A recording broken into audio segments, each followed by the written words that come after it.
দেখেন কালেমার পতাকা উড়ানোর জন্য ভারতের 5টা মিডিয়ারা কিভাবে আমাদের প্রধানমন্ত্রী তারেক রহমান সাহেবকে ফাঁসাতে চাচ্ছে এবং আলেমদেরকে জঙ্গি বানাতে চাচ্ছে।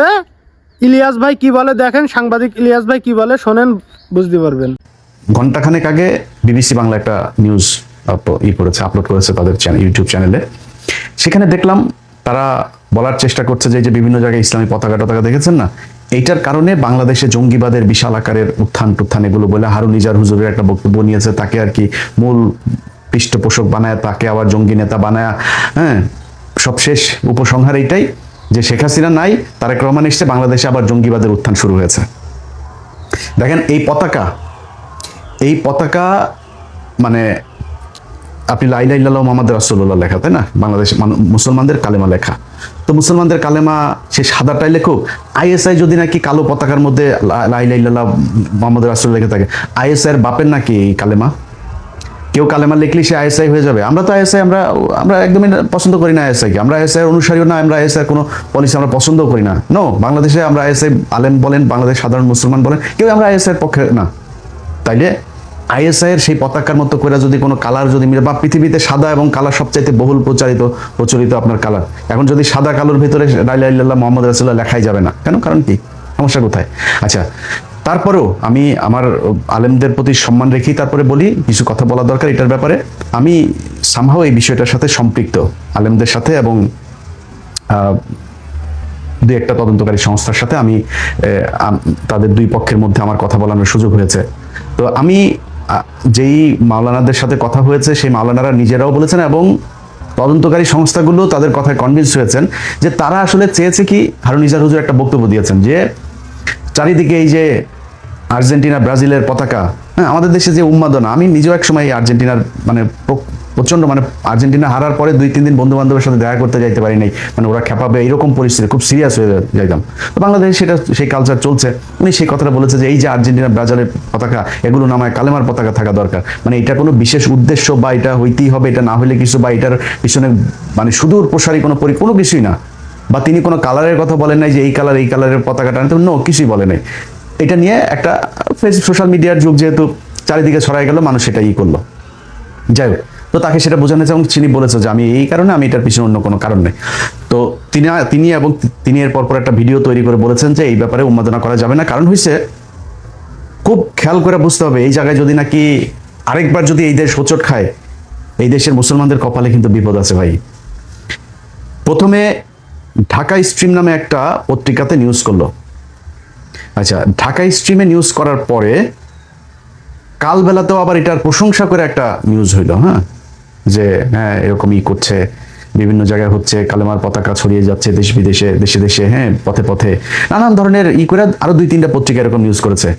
করে প্রথমে উস্কাইলো আপনারে, তারপরে ব্যাপক আকারে ছড়িয়ে পড়লো কালেমার পতাকা। এরপরে শুরু হইলো আসল খেলা, যে সারা দেশে জঙ্গিবাদ, আইএসআই এর পতাকা টতাকা এই সে বলা, এইবার শুরু হলো আসল খেলা। এইবার যুক্ত হলো কে? এইবার যুক্ত হলো এই প্রথম আলো, ডেইলি স্টার, তারপরে সেই সাথে হলো গিয়ে বিবিসি বাংলা। প্রথম আলো এই মুহূর্তে খুব বেশি সুবিধা করতে পারছে না।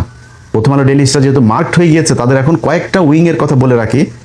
এর মধ্যে রয়টার্স একটা, ডয়েচে ভেলে একটা, তারপরে হইল গিয়া আপনার বিজনেস স্ট্যান্ডার্ড, তারপরে হইল গিয়া 71, তারপরে হইল গিয়া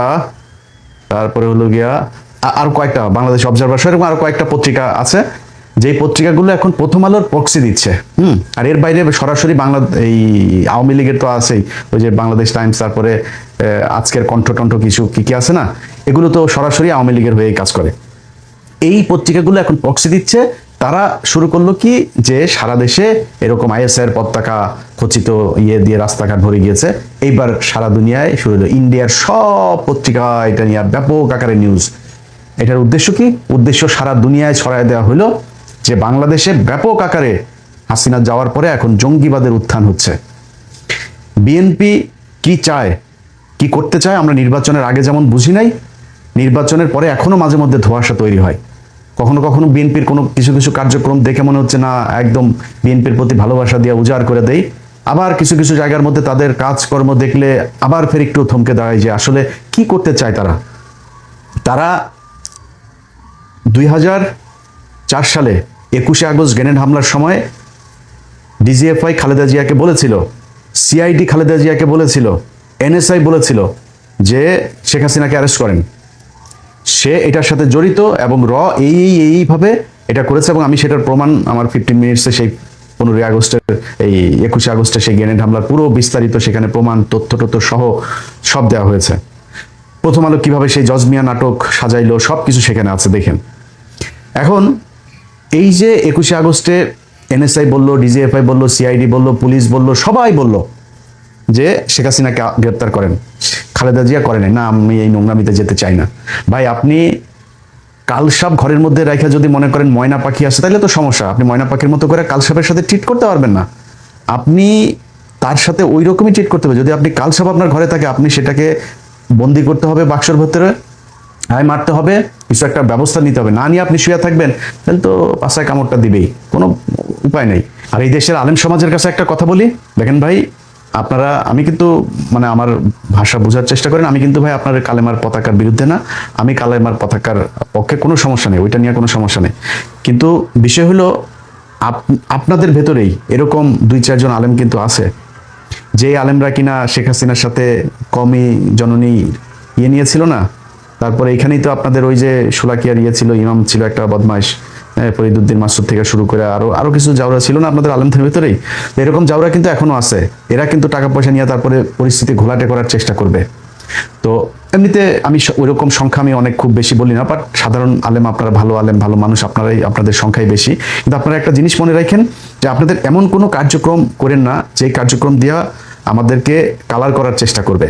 ভাই আপনি এই দেশে যা মনে চায় করেন, কিন্তু এটার প্রতিটা জিনিসের সময় আছে। আমরা কিন্তু খুব খারাপ একটা পরিস্থিতির মধ্যে দিয়ে যাচ্ছে। এই যে এটা নিয়ে গোয়েন্দা সংস্থার কাছে জিজ্ঞেস করেন কি হয়েছে, কারা কি করতে চেয়েছে, কিভাবে এটা নিয়ে, এই পতাকা নিয়ে কি গেম হয়েছে, আর নিজার হুজুরের কাছে জিজ্ঞেস করেন, তাহলেই জানতে পারবেন কতটুকু পর্যন্ত এটা পৌঁছেছে। সো এই টাইপের ঘটনাগুলো যারা করবেন তারা একটু হবেন, অতি উৎসাহী হওয়ার দরকার নাই। পতাকা এটা এরকম না যে ফরজ আপনার টানাইতেই হবে, এটা না টানাইলে আপনার ইমান থাকবে না, এরকম কোনো কিছু না।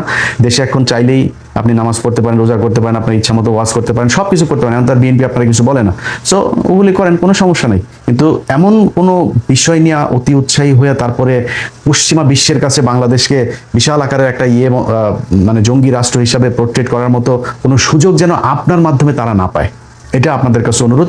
আশা করি আপনারাও দায়িত্বশীল আচরণ করবেন। আল্লাহ হাফেজ।